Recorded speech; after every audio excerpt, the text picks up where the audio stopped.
बिस्मिल्लाहिर्रहमानिर्रहीम। Herd immunity के video के दूसरे पार्ट के साथ हाजिर हूँ। पहले वीडियो में हमने डिस्कस किया कि इम्यूनिटी से क्या मुराद है। किसी भी शख्स की जरासीम के ख़िलाफ़ क़ुव्वत मुदाफ़त को इम्यूनिटी बोलते हैं। ये दो तरीक़ों से हासिल होती है, या तो आदमी बीमार हो के नेचुरल तरीके पे एंटीबॉडीज़ बना दे और फिर रिकवरी सेहतयाब हो जाए, या फिर वैक्सीन के ज़रिए। और हमने ये जाना कि अगर किसी भी सोसाइटी में उन लोगों की तादाद ज़्यादा हो कि जिनमें इम्यूनिटी है किसी भी बीमारी के ख़िलाफ़, तो हम कहते हैं कि उस सोसाइटी में हर्ड इम्यूनिटी मौजूद है। हर्ड से मुराद रेवड़ है। और ये लोग जिनमें इम्यूनिटी की अगर अक्सरियत होगी इम्यून लोगों की, तो वो उन लोगों के लिए एक डाल या शील्ड की हैसियत रखते हैं कि जिनमें इम्यूनिटी नहीं है, और हर्ड इम्यूनिटी की वजह से बीमारियां फैलती नहीं है, बीमारियां रुक जाती हैं। इस वीडियो में हम डिस्कस करेंगे हर्ड इम्यूनिटी अगेंस्ट कोरोना। अब तक दुनिया की किसी भी मुल्क में कोरोना के मुखालिफ या कोरोना के लिए हर्ड इम्यूनिटी मौजूद नहीं है। इस वजह से कोरोना के वायरस ने पूरी दुनिया में अपने पंजे गाड़ दिए हैं। 200 से ज़्यादा ममालिक में कोरोना की बीमारी फैल गई है। हर रोज़ हज़ारों लोग बीमार हो रहे हैं, हज़ारों लोग मर रहे हैं। इसकी वजह यह है कि कहीं भी हर्ड इम्यूनिटी मौजूद नहीं है। हर्ड इम्यूनिटी कैसी होगी, किस तरीके से बन सकती है? मैंने पहले ही बोला कि हर्ड इम्यूनिटी के लिए दो तरीके हैं, या तो वैक्सीन, या फिर आदमी बीमार हो, एंटीबॉडीज़ बने और उसके बाद उसकी रिकवरी हो, सेहतयाबी हो। वैक्सीन मौजूद नहीं है, और इस वैक्सीन के बनने में कम से कम 1 से 2 साल का अरसा लगेगा। तो एक ही तरीका रह जाता है इसकी इम्यूनिटी का, जो नेचुरल तरीका है कि आदमी बीमार हो और बीमारी के बाद सेहतमंद हो, और फिर ऐसे अफराद जो कोरोना से बीमार हो के सेहतमंद हो उनकी तादाद अक्सरियत में आ जाए, तो फिर हम बोलेंगे कि जी अब इस कोरोना के अगेंस्ट किसी भी सोसाइटी में हर्ड इम्यूनिटी आ गई है। तो इस वीडियो में मैं ये डिस्कस करना चाहूँगा कि ये जो नेचुरल तरीके की इम्यूनिटी है, ये क्या मुमकिन है?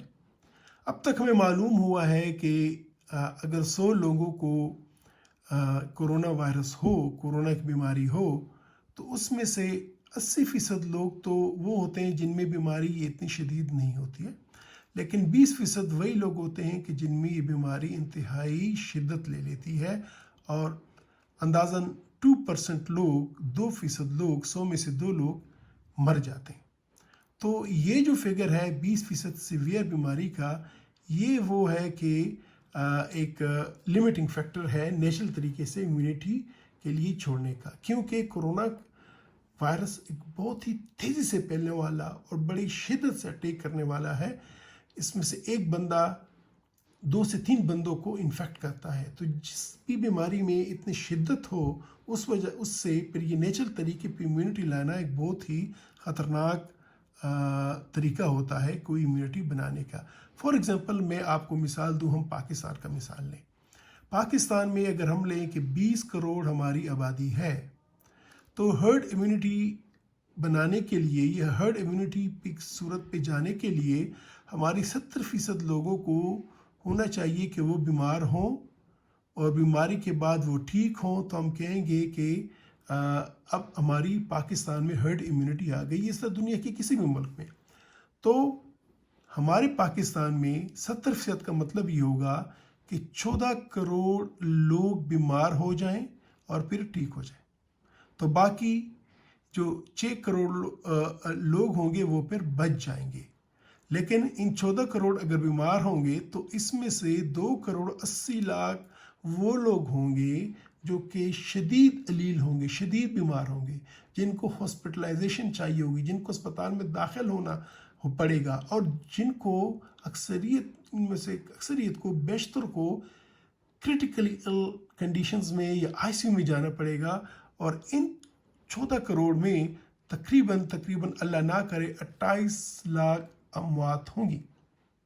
तो हर्ड इम्यूनिटी को अगर हम छोड़ें कि जी नेचुरल तरीके पे फैलता रहे, तो जी 70% लोग इन्फेक्ट हो जाएंगे اور 14 کروڑ بنتے ہیں, 2 کروڑ 80 لاکھ, چلو ٹھیک ہے, 3 کروڑ شدید ہو جائیں گے, 30 لاکھ مر جائیں گے تو ٹھیک ہے, تو اور بات ہے. لیکن یہ ایسا آپشن ہے کہ یہ ہم ٹالریٹ نہیں کر سکتے, یہ اس پہ ہم جا ہی نہیں سکتے. تو کورونا کے اگینسٹ ہرڈ امیونٹی ایک بہت ہی ناقابل عمل ہے, اس طور پہ کہ اگر اس کو ہم اسی رفتار پہ چھوڑیں اور ہم کہیں کہ ہرڈ امیونٹی پہ چلے جائیں گے تو یہ تقریباً ناممکن اور ناپسندیدہ فعل ہوگا. تو میں یہ کہنا چاہ رہا تھا اس ویڈیو میں کہ ہرڈ امیونٹی ممکن ہے, لیکن یہ ہرڈ امیونٹی کس قیمت پہ ہوگا؟ 14 کروڑ لوگوں کے بیمار ہونے اور اس میں سے تقریباً 3 کروڑ شدید بیمار اور تقریباً 30 لاکھ اموات کی صورت میں. تو میرے خیال میں کوئی بھی نہیں چاہے گا کہ اس طریقے پہ ہماری امیونٹی آ جائے. تو کیسے کر سکتے ہیں, کیا ہو سکتا ہے, ہم اس ہرڈ امیونٹی کو کیسے بنا سکتے ہیں, اس کے لیے آپ میری تیسری ویڈیو کا انتظار کریں اور اس میں آپ سے ڈسکس کروں گا کہ اوکے تو پھر ہم ہرڈ امیونٹی کے طرف کیسے جا سکتے ہیں کورونا کے لیے. تھینک یو, خدا حافظ.